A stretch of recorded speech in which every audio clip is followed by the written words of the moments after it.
Ladies and gentlemen, good afternoon, everybody, and welcome to the New American Perspective here on Millennium News 24.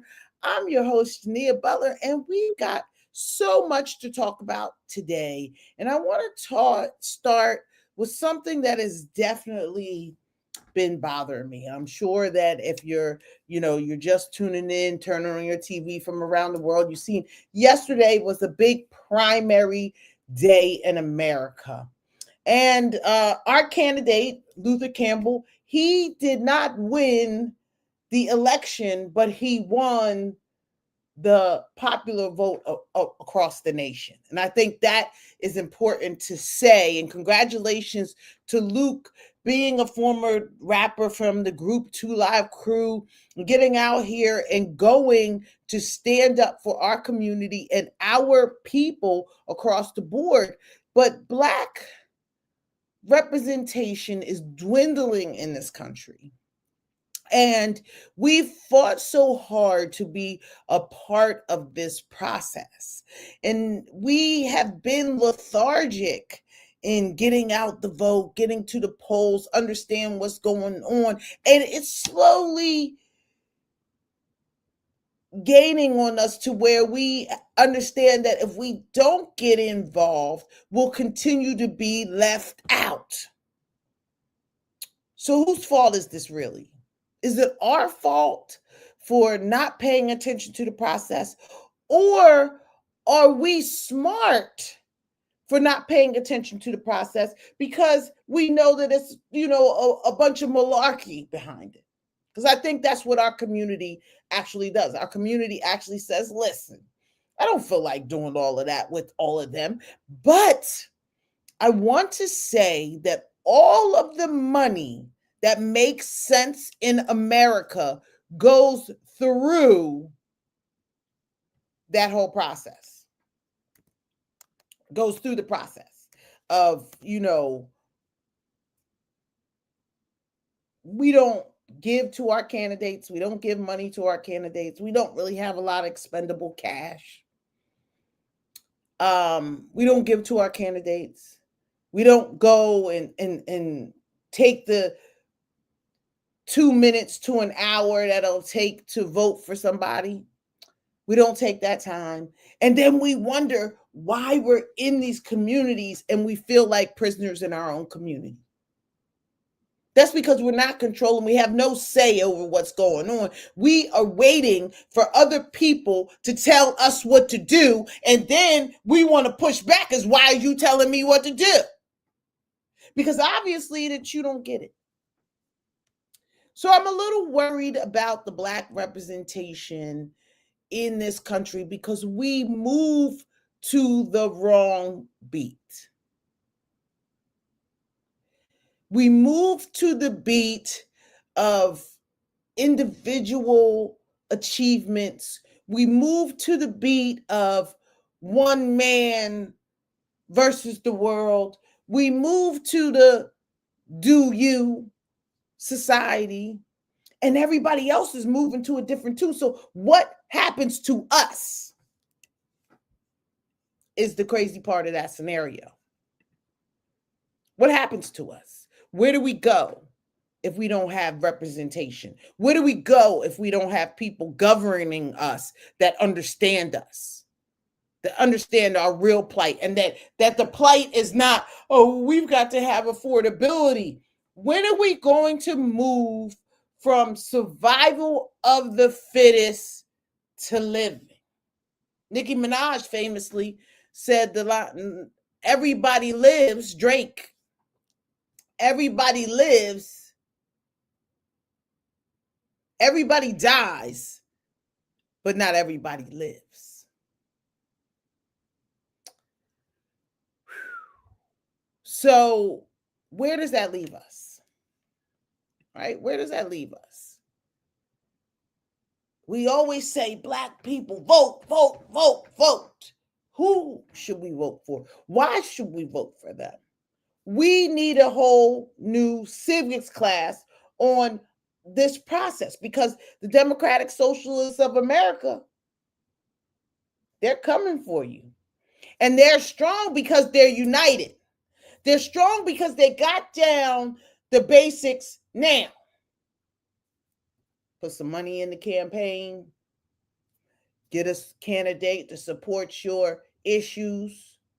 Support that candidate and get out the vote. And it's that simple, people. And now, as I'm getting older in this hip hop community, 53 years in, and we can't band together to get one of ours in, but the Arab Americans, they got their people in. The Muslim Americans, they got their people in. The Somali Americans, they got their people in. But the first generation Americans,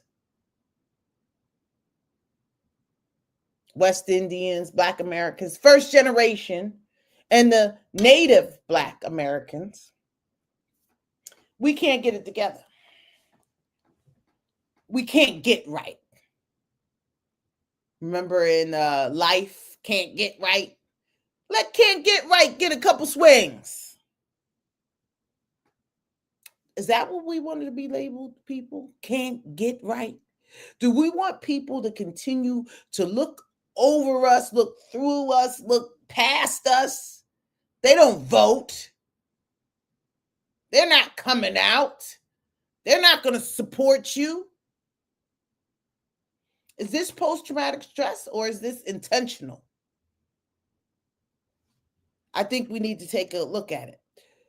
What happens when we do vote and still don't feel represented? And that's the real thing. What happens when Black communities turn out, but somebody else has the money to determine which candidates are viable? In this election, we saw that money didn't mean much. Luke only raised a small amount of money to his opponent, who had $15 million, could pay 30,000 people to vote for her. Excuse me. Because she won 45% of the vote. About 60,000 people came out to vote out of 2 million people in that district who are registered. 60,000 people are choosing who's going to lead in this country. And there's something wrong with that. There's something wrong with you not wanting to be a part of the process. We just watched an election where Uncle Luke Campbell ran for Congress. Now, Luke didn't win. The voters spoke. And we respect that. But I watched this campaign up close. And it made me think about something much bigger than one election. Who is developing the next generation of Black political leadership? Because the political leadership that we have in today, they're there. And they're protecting their areas and issues. And I want to see these communities thriving. I want you to be able to put a plan on paper that shows us how these very people in this community can thrive. Not just survive, but thrive. Everybody dies, but not everybody lives. So there's two different things. Political power means we identify our interests, develop candidates, raise money, turn out voters, hold election and elected officials accountable. When somebody isn't representing the community, we have enough organization to replace them. And around the country right now, the political ground is moving. Now, is it going to move with or without us? You've got Democratic socialists building an organization. You've got outsiders challenging establishment politicians. You've got candidates coming from the media, business, activism, entertainment, and community leadership saying, why can't I run? Now, when I ran back in 2018, that was my thought.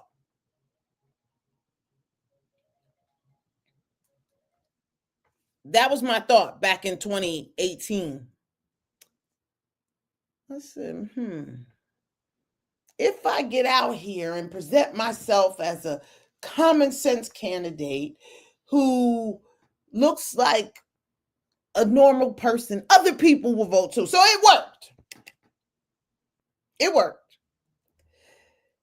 Everybody seems to be organizing around us, but us. Republicans want more Black voters. Democrats need more Black voters. Socialists are organizing Black and working class communities. But my question is, what are we organizing for ourselves?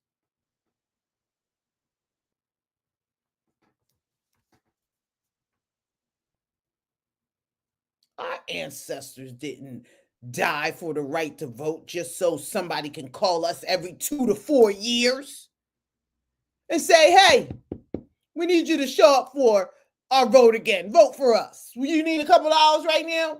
Okay, we're going to talk about what we're going to do in your community and put together the reparations committee. Not the reparations account. The reparations committee. Our ancestors fought for us to have this voice. Shout out to Reverend Jesse Jackson Sr., who organized around the most people registered to vote, registered to vote in this country.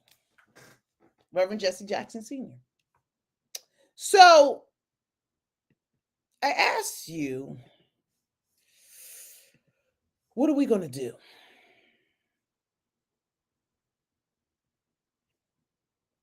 A voice without power can eventually become nothing but noise. And I think that's what we are. And that's what people see us as. They're just noise now. They lost all their power. They can't get it back. Oh, yes, we can. We have it. But, we're going through a process right now. Today, we're going to talk about Black participation in the political process, Uncle Luke's race, these political upsets happening around the country. Bill de Blasio, New York former Mayor Bill de Blasio, is running around like the DSA put him on payroll. He's looking for a job, people. And then don't forget the hit job on Stephen A. Smith. He is running around. Stephen A. is hurt. I don't know. I don't like what they're doing to him because this is like Toby getting his lashes. What's your name? Kunta Kente. Stephen A. What's your name? Stephen A. They said, no, your name is Toby. Your name is Toby. So we're going back inside the courtroom for day 3 of the Keefe D. Tupac Shakur trial because the witnesses are talking. The witnesses are talking, and nearly 30 years of hip-hop history is being put under oath. Now, those of us who were back then, was in the industry, a part of everything, we remember this. So this is like rehash. Like, am I looking at this again? We spent so much time on this for years. And so my question is, what is the distractions for?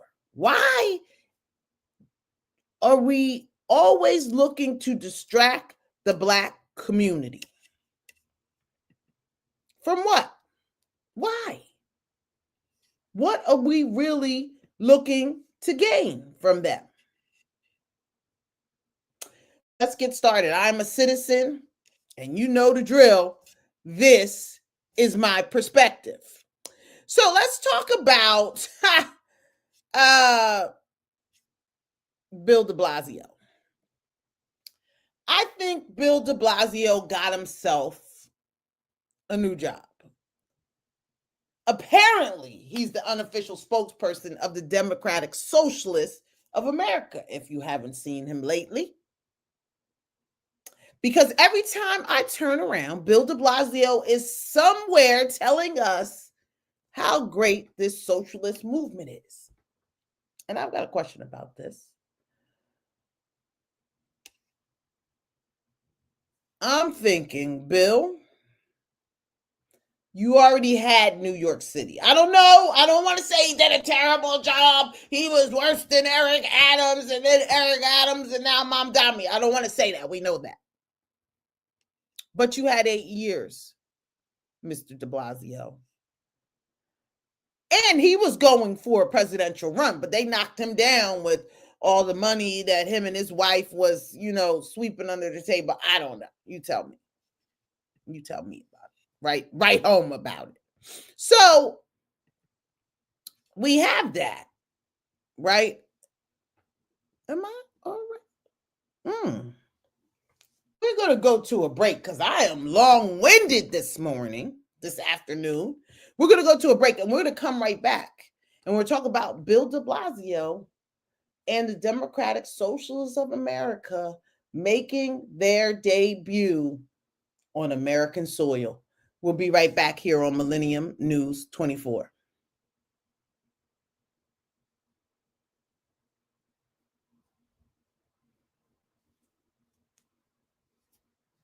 Hello viewers, Millenium News 24 Networks is Global Voices and Advancers News Network. Millenium News 24 Global Business Hub, new teams, new locations, new ideas, new looks, and new generation for American viewers and global viewers. Millennium for all. If you are Democrats or Republicans or independents, news, views, talk show, business, finance, economics, crimes, politics, entertainment, education, sports, healths, whether this network's for everyone's all over the world. Truth, justice, honesty, and fears. This is Real News Networks. Millennium News working for every human being for this world. This news network, no boundaries, borders. Office, 250 Park Avenue, 14th floor. New York, 10177. Cell number, +1 718 844 1300. +1 212 401 6266. Email, millenniumnews24.7@gmail.com. info@millenniumnews24.com. Website, www.millenniumtv24.com and www.millenniumnews24.com. And we are back. This is your host, Jania Butler, and we're here on Millennium News 24, and we are talking politics. Yesterday was a big political day in America, and there was a big primary. A lot of, upsets happened, but I wanted to talk first about Bill de Blasio, okay? Because Bill de Blasio was the former mayor of New York City, had 8 years to run New York City into the ground or not. I'm not sure whether he did or not, but now he is out with his picket sign saying Democratic Socialists of America is the way to go. So now the question that I have for you all, are Democrats becoming socialists, Democratic socialists, or are the socialists taking over the Democratic Party? Because everybody is leaving in a mass exodus. So the Democrats must look at themselves in a way where it's like, do we have to check ourselves here? I think we have to check ourselves. You have to check yourself, Dems. Because now what I believe the Republican Party should do is do a similar outreach campaign. for people who are looking for something different, because these democratic socialists say they're going to change a lot that's going on in their communities, but they also want to change the landscape of America. They are trying to get into the role of president. You know, you got AOC about to run for president. And by golly, she might, with Trump going over into Canada, the Strait of the United States, all of this going on under a socialist regime. Does it make sense?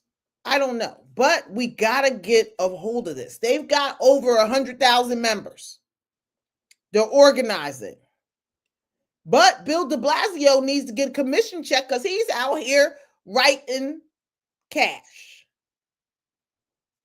It's my perspective. And I am a citizen. Okay, so the strongest examples of yesterday's upset, right? Black woman. You know, I'm always going to bet on black, and I'm always going to support my black community. Always. Can't help it. You know, everybody should support their own and support others too, of course. So Angie Nixon, huge win. She upset a gentleman, Alex Vindman. She upset him. Alex had $16 million. Angie had about $1 million. Angie beat him in the primary for the Senate race. Now she goes against Republican Senator Ashley Moody. So she beat. So no longer elections. At least people are looking deeper than the money. Just because I see your ads every day, 24 hours a day, and you could put up an ad and you could pay for it, doesn't mean that you're going to represent me right. That's the one thing Florida voters got right. So Florida is in an interesting place because they've got a black U.S. senator, we need some, that is running for office as a Democrat, and the first black male governor, probably Byron Donalds, who's going into office. Now, Byron had a historic breakthrough. Donalds won Florida's Republican gubernatorial nomination and now has a chance in November to become Florida's first black governor. He was Trump-backed and favored going in, so I'll call this historic breakthrough something to talk about. It wasn't an upset, but it was a breakthrough because Byron has about $100 million in his war chest because Trump backed him up. So everybody always says, what happened to all those black people that stomped for Trump? What are they doing now? They swimming in their money. Byron is about to be the first black governor of Florida, a very heavily Republican white state at this point. So, I mean, this is the oxymoron because we always like to say, oh, they don't support us. They hate black people. They hate black people. Well, how? How could they hate black people? Maybe they just hate our mentality. So the question really is that okay if they do hate our mentality? That's the question. Ryan Elijah over Corey Mills. Incumbent goes down. Republican Congressman Corey Mills lost his primary to former TV news anchor Ryan Elijah. That's another example of voters being willing to dump an incumbent, which is awesome. So that means in 2 years, ladies and gentlemen, starting now, if you think that you can do the right thing for your community It's time to start fundraising now. It takes a year to get into the fundraising process. So you need to figure out what your Congress do. Congress every 2 years, Senate every 6 years, 4 years for mayor, city council, and all that kind of stuff. Redistricting every 10 years. So we've got to know in 10 years, there's going to be another redistricting plan. We need to be on top of that. Florida just lost a really heavy black seat. And Florida, the voters in Florida said, this is what we want. Or was it the voters that got out the vote that said that? Mary Peltola in Alaska, another race to watch. Peltola came out ahead of incumbent Republican Senator Dan Sullivan in Alaska's nonpartisan Senate primary, making that the Senate contest potentially competitive heading towards November. And of course, Uncle Luke, he didn't win, but think about what happened. Hip-hop pioneer with no conventional congressional resume got on the ballot for Congress and forced the conversation about Black representation, community leadership, and who gets considered qualified for office. Wasserman Schultz ultimately won, but the very composition of that race became a national story. And that's what I went out there to do. So happy for his grassroots group out there. Shout out to everyone that I met. Shout out to William. Obviously, shout out to Luke. Shout out to Larry. Shout out to Carla and her sister and everybody that gave me love. Shout out to the core DJs. Shout out to DigiWax. Shout out to Nori. Shout out to Trick Daddy. Shout out to Trina. Shout out to everybody who lent their hand. Rick Ross. Shout out to people who understand the process and how we got to get ahead of this. Now, we've got Democratic Socialists beating a $16 million establishment. Oh, she's a socialist candidate for Senate. She's a socialist. We've got Byron Donalds potentially becoming Florida's first Black governor. We've got incumbent congressman getting knocked out by a former television anchor. And we had Uncle Luke saying, why can't somebody who's actually served the community represent the community in Congress? That's bigger than Republican versus Democrat, people. I am a citizen, and this is my perspective. So, as I was rambling off before, we were talking about Keefe D. They're like on witness number 8 already. 3 days in, witness 8. They're going hard in the paint. You know, for those of us who relived it, we are reliving this. You know, we are wondering what Tupac and Biggie would be like as grown adults now. We look back and this was nonsense. Now Puffy's in jail. Now Keefe D's got cancer in jail. You killed somebody. You know, you took somebody's life. It's ridiculous. So when we come back, we're going to talk about what's happening in that courtroom with Keefe D. Is there going to be justice? Tupac didn't have children, so we don't get to see, a reincarnation of him. So we're going to come back here on Millennium News 24, and we're going to talk more about what's going on here in America. We'll be right back.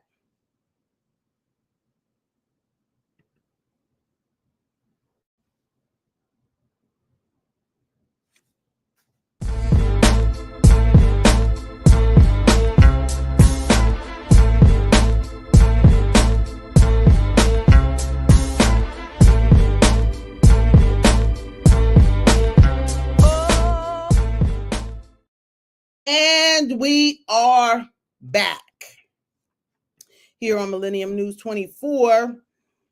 Day 3 of the Keffe D. Tupac murder trial, and now we are starting to get somewhere.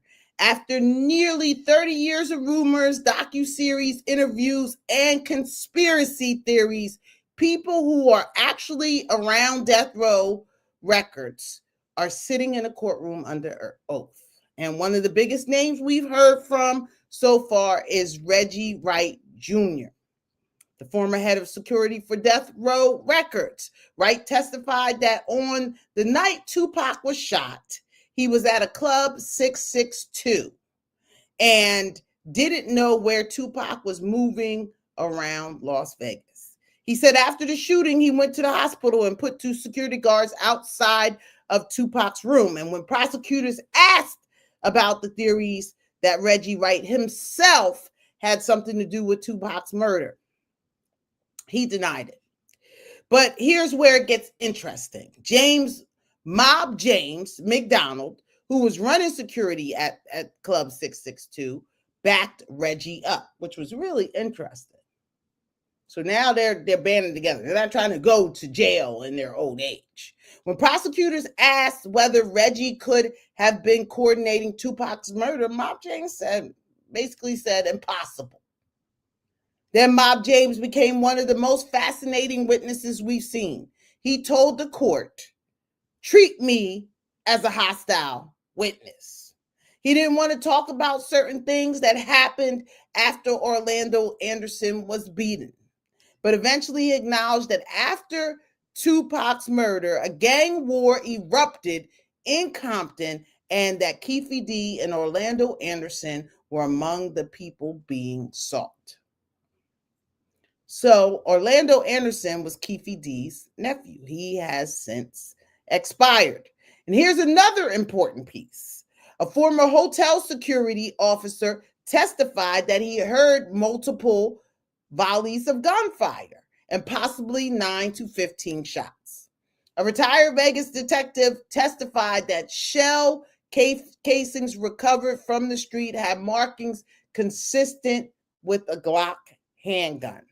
We've also seen the MGM surveillance footage surrounding the beating of Orlando Anderson. And, we've seen that for years and years. We've heard the medical examiner establish that Tupac died from gunshot wounds to the chest and abdomen, and that his death was indeed a homicide. So day 3 leaves me with one big question. Are these witnesses building a case against Keffe D? Or are we simply confirming things we've already known for 30 years? That's what I want to know. I mean, we know the story. We all can tell the story. Because eventually prosecutors have to connect all these pieces directly to Dwayne Keffe D. And that's what I'm watching for, because he was ridiculous. Okay. He was ridiculous most of the time. Keffe was, so, it's crazy. Let me see. The Mob James testimony is something. He was interesting because everybody, Choke No Joke, shout out to Choke No Joke. Choke said gangsters are testifying against gangsters in court now. I mean, these are different men. The men that they are describing are very different. I mean, you see Keffe, very old man, has cancer. He's in jail. Mob James, missing teeth. He's telling about the time he was running security. And of course, Reggie couldn't be a part of this. And of course, so he acknowledged Mob James. Here's a point. He acknowledged that only one guard from his company ended up with Tupac that night because another assigned security officer didn't show up. That's going to reopen the old question of why Tupac's security situation was so thin the night he was killed. Now, somebody knows something. And it's the same thing in this Nolan Wells case. Somebody knows something. But are somebody going to tell the truth? We don't know yet. We have no idea. So, something, and I just touched on this, because something is happening in Black politics. I'm disappointed in us. We need to talk about it. We need to talk about getting Black people out to vote. But I'm asking a different question. When we vote, are we actually building political power? And I think that's what the Black community doesn't understand. Why am I doing this? This person is not helping me. I still got to go to work every day. I still got to pay all my bills. Gas prices is still high. Everybody lies. Black Americans have fought, marched, bled, and died for access to the ballot box. Today, there are more Black members of Congress than ever before. But look deeper. There are 100 United States senators, and only 5 were Black when Congress began. And even in communities with large Black voting populations, we have to ask, who is choosing the candidates? Who has the money? Who has the organization? And who actually shows up for the primaries? Because in the Black community, which we do ourselves a disservice, we allow politicians like Debbie Wasserman Schultz to walk into a position, take advantage of the Black community, walk into a position, and then have no Republican on the other side. Which makes no sense to me at all.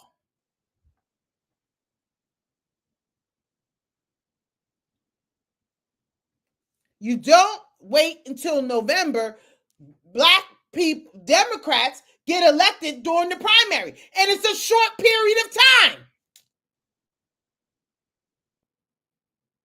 We're being bamboozled, people, because this is our front line for Black America. It's breaking down. But the Republicans, they haven't offered us an olive branch. So I can't say, everybody run over here. I am going to try to create a program for that. A bridge from the Democratic Party that makes sense to the Republican Party, because we can't just jump ship and not make the deal. We've got to make the deal, people. We've got to be prepared to make the deal. And we have to get our young people who seem to be so stuck on stupid out of the position that they're in. The other day, Hakeem Jeffries, they called him up. They said, Hakeem, Congressman Hakeem Jeffries, Hakeem, do you support Medicare for all? Because it seems like you did at one point. You was a co-sponsor of the bill at one point. Well, Charlemagne the God gave him Donkey of the Day because he doesn't support Medicare for all. He says, we need a pathway. See, this is where that sword of a tongue goes in different directions. Because on one side, your money is coming from one place, right? And on the other side, the people are there. See, I'm inclined to believe, hold on one second, peeps. I'm inclined to believe that we are supposed to flip the script. I'm inclined to believe that. Hold on one second. Because if we don't flip what's happening, if we don't flip what's going on, then we are going to continue to lose. We are going to continue. They call Hakeem Pack Shakur. That's what they call him. Sorry about that. I had to flip the scrap. But anyway, if we continue down this road where we allow Democrats to show up during the primaries. Now, what they do from the primary now to the general election, they just collect money. They don't have to go out and rally because in Democratic communities, we don't hear the Republican.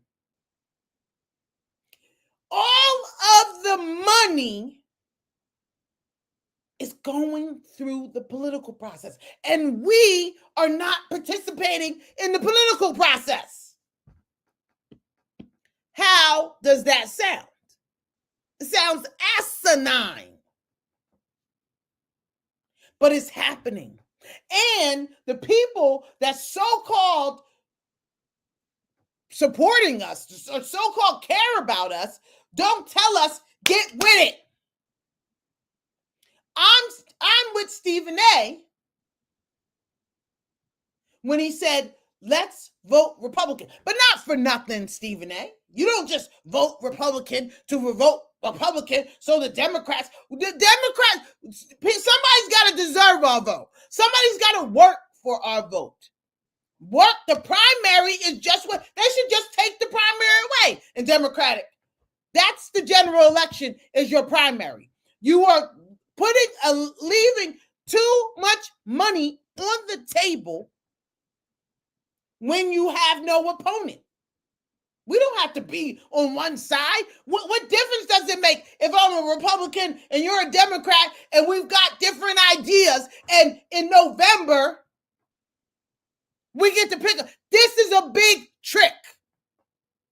They tricked us into believing if we want to be anything but a Democrat, something is wrong with us. That we have a slave mentality, that we are coons. They want to so much so they can collect money from the primary to the election and have no opponent in November. November is the big election, and somebody needs to be on the other side of this. How should this lady just be walking into office during a primary? We have to stop that. Now, the Democratic Social of America, they have gotten smart because they got 130, 140,000 people signed up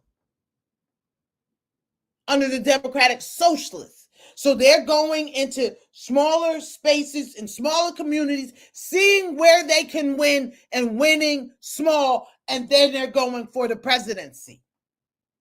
We haven't seen organization in the political process like this in a long time. I'm sure since Reverend Jackson got out on them streets and started going and registering everybody to vote. Now, the SAVE Act, we're waiting to see if this passes. And if it does pass, do things change? Do we see a big drop in voters because they say that they are using illegal immigrants and dead people to vote?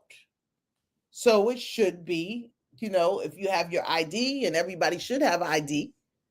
We need ID to travel. We need a real ID to get on a plane. So what they're saying about us, people, is they are saying that our community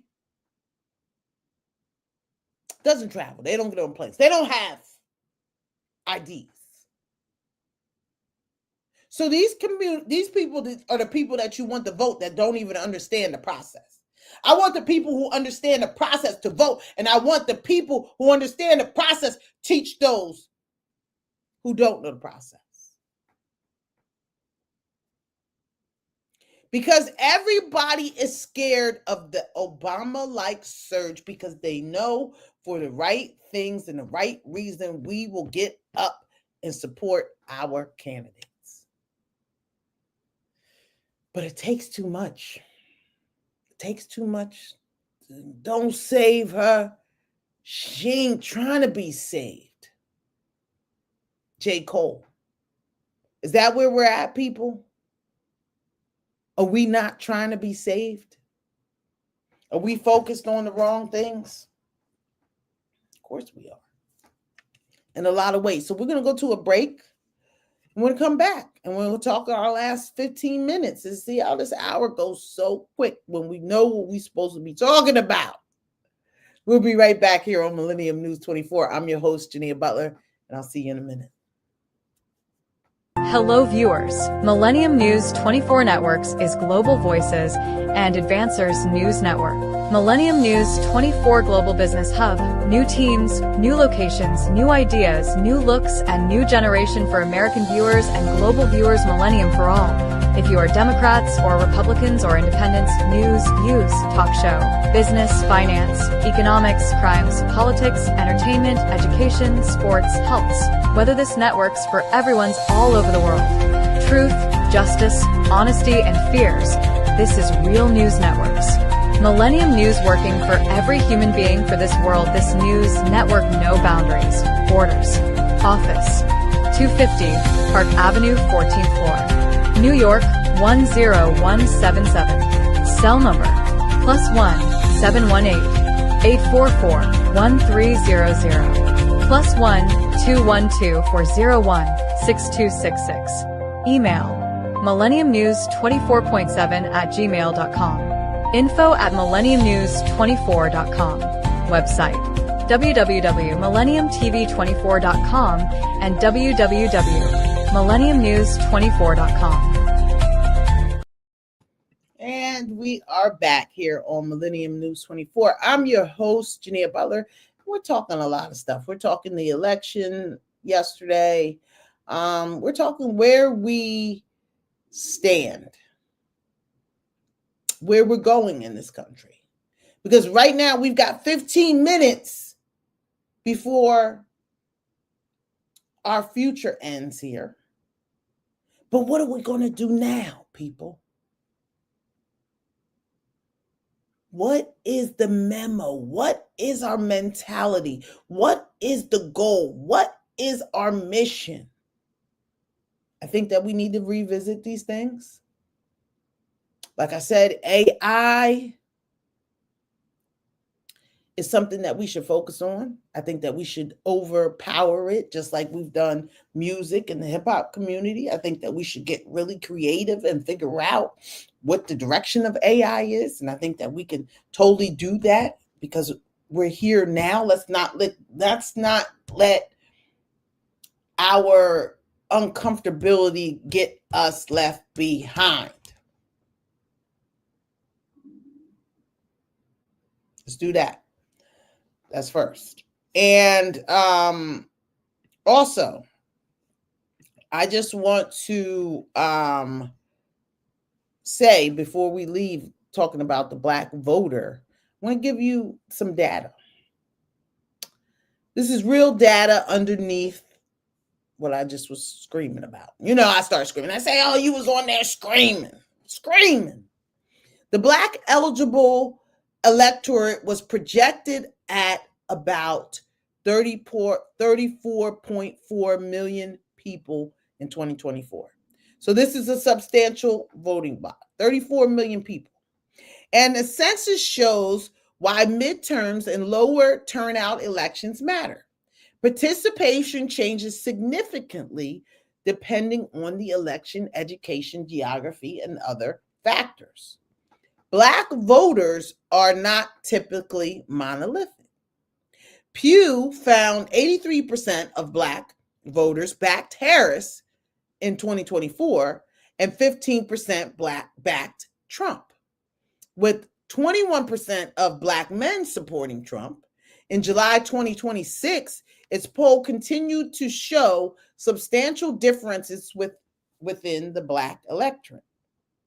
That actually strengthens our broader discussion. Black political power can't simply be measured by what by which party receives the black vote. It has been examined through participation, candidate development, representation, and influence after Election Day. So, after Election Day, it's always, we just missed it after. You know, these are jobs. The whole political, they're jobs. They're jobs that we, the people, give the government. We say, you can have $170,000, probably a couple pennies out of my paycheck every week, every 2 weeks, every month. You can have a couple of dollars from that. And we pay for that all over the country. That's who they are.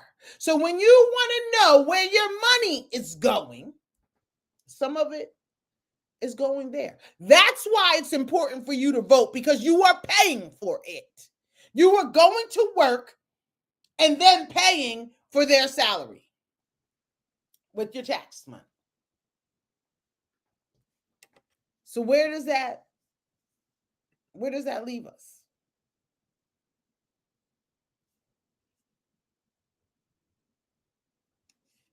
Where does that put us?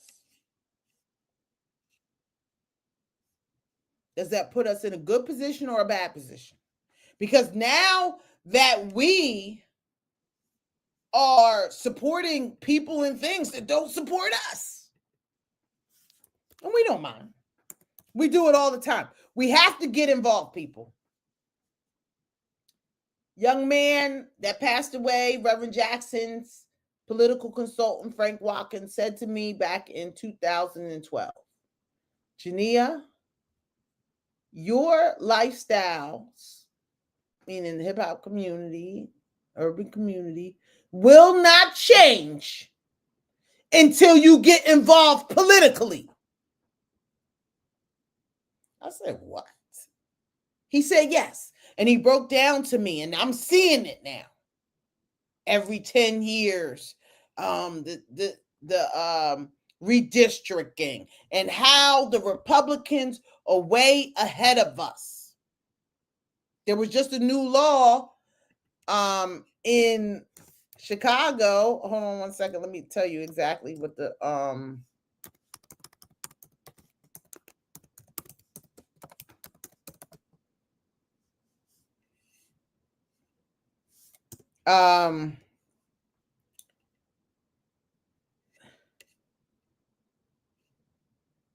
hold on.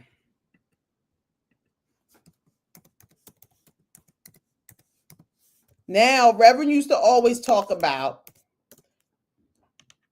having here you go. The Reverend Jesse Jackson Sr. Voter Empowerment Law.